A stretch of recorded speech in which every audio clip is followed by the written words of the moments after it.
Hello and welcome. Today's Monday, April 13th. It's an A day and I spent a weekend eating jelly beans. So today's video, I want to talk about scheduling and routine. And when I say that, what I really am talking about is how to structure your day so that you can, get things done, but also try to avoid stress. And if there's one thing that's become readily apparent in this period of social distancing and quarantine and distance learning, it's that while it might have seemed really great at first having all of this quote unquote time off, one thing has become really clear. And it's that lack of structure makes it really difficult for some people, myself included, to plan how to do things, and it can really lead to a lot of anxiety and stress. So how do we manage that? How do we manage schedules? Because that's probably the biggest takeaway during this whole process. If there's going to be a skill that people are really going to have to develop, it's structuring your time. It's scheduling and managing time. And it's not an easy thing to do at first because, when you have what looks like a whole day to do everything, it becomes really difficult to decide how and when to do things. And again, that goes for everyone, myself included. I'm someone who, when things were the way they used to be, would get up at 5 a.m. every day, go to the gym, get there for opening, get back home at 6:15, shower, eat breakfast, get to the school at about 6:50 to get everything ready to start teaching by 7:35 when my first students walked in. And I had a very regimented schedule. I would be in bed at 8:45. And now that I don't have that structure anymore, it's been difficult for me. My sleep schedule is changed. Obviously, I can't go to the gym because those are closed. And, coping with all of those different things has been a challenge for me.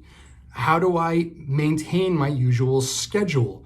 And even though I can do a lot of those things here without that typical daily schedule that school provided, it has been difficult. It's been a challenge. So I had to make a schedule for myself to help me with it. And, I think for students, this is very important, particularly now where, they have to do all their schooling online. And sometimes it seems like it's all at once. They log into whatever platform they're using and they have a million assignments, it looks like. And, it's all due at the same time, or they're not really sure how to approach it. And for many students, they have to compete with siblings and parents for devices to even do the work. So this is where scheduling becomes incredibly important. So try to figure out a schedule that works. And typically, what I would recommend is setting up a block of time in the morning and a block of time in the afternoon. The worst thing, personally, I think you can do is try to go full bore for like 3 or 4 hours at a clip, doing nothing but academics, particularly during this period where you're inside, you're at home, and we're doing this social distancing thing. I think for mental health alone, it's just not a great idea. So I would try to chunk it up as best as you could, and maybe a half hour in the morning, maybe a half hour around noonish, and then maybe a half hour in the afternoon, and try to manage it that way.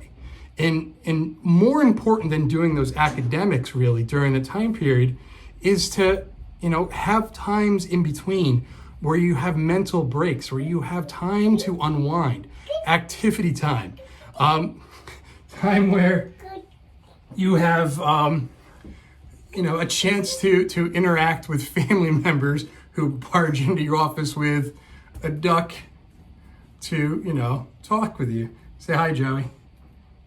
You gonna wave? Nope, you want to take everything off the keyboard. She came in going, take it with the duck.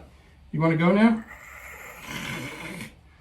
No. So, you have to manage your time appropriately so that you can get schoolwork done, but more importantly, you can get the work of your mental health and your well-being done. And don't lose sight of that, right? Manage your time around that first. Figure out those priorities so that you can get all of that taken care of and then get the schoolwork around it. And hopefully I don't anger any of my colleagues by implying that you should do that, but I think it's incredibly important, right? Break it up a little bit in the morning, a little bit in the afternoon, with activities in between. Make sure you schedule time for creativity. And creativity can look any way you want it to. It can be baking, it can be drawing, it can be writing, it can be dancing, it can be singing, playing an instrument. Whatever it is to you that's creative, do that. Movement time, right? My wife did this wonderful schedule for my son, and it's really important that he has those breaks in there so that it's not just about academics. And academics are incredibly important, but if you just focus for hours on that, you just won't be able to do as well. Your mental health won't be as strong as it needs to be successful in those academics. So when it comes to scheduling, try to chunk the time up, right? And then think about it by days of the week. On Monday, plan for one course so that your half hours in the morning and the afternoon, maybe they're just for math. Maybe they're just for social studies. Check with your teachers. Your teachers might have already done this for you, right? But try to break it up and make a schedule. This will help relieve the stress because, I've heard from some of my students, this is incredibly stressful. You log in on a Monday like today, and it looks like you have everything due at once. Break it down, right? So that you can manage it and be successful. But most important is your health. And I tell all of my students, that's what I worry about most. Be healthy. Figure that piece out first. The rest of it we can take care of later. Hopefully everyone is well. If you need individual help with making a schedule or you want to ask me something, please feel free to contact me. If you have a schedule that's been working for you, please share it, leave a comment, email me, or find another way to get in contact so that we can use that to help others. Until next time, be good. And Joey, can you say bye? Say bye, Joey. She's like, nope, I'm not saying bye. I just want to be back here. She's gone. Bye.